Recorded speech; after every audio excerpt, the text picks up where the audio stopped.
Zoos in Britain will be required to give some animals bigger enclosures under new welfare standards.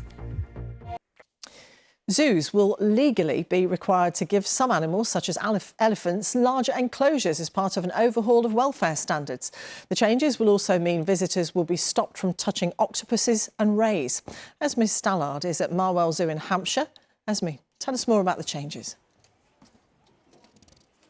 Yeah, so these changes introduced today are the first major update to the modern zoo practice standards in over a decade, and the move has been broadly welcomed by the zoo community.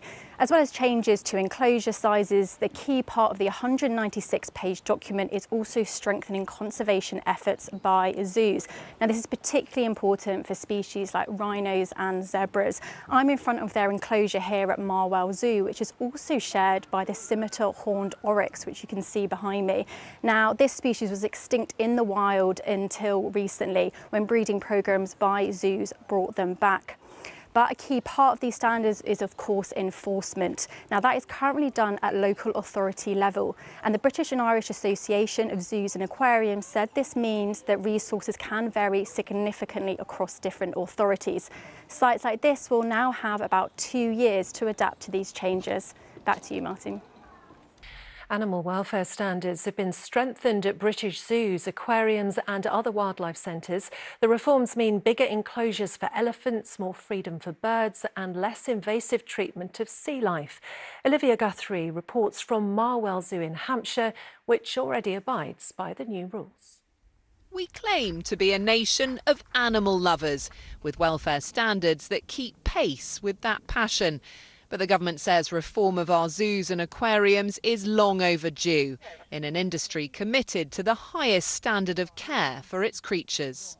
The UK zoo industry is one of the most heavily regulated in the world, and the standards that we have, these new improvements and the BIASA standards, put us world leading in terms of what our zoos have to do to show that they are doing the best they can do for animal welfare. Making sure the animals are happy and fulfilled is the #1 thing for our zoos and aquariums.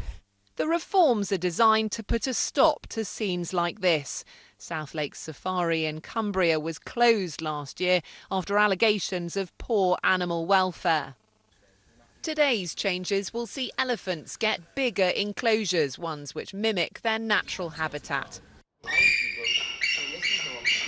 Birds of prey can no longer be tethered in their enclosures for long periods of time. And visitors now won't be allowed to touch some aquatic animals like rays. But animal rights campaigners say today's regulations are deeply disappointing. They're angry the rules will come into effect over a staggered period of time, meaning many animals may have to remain in inadequate enclosures for up to 15 years.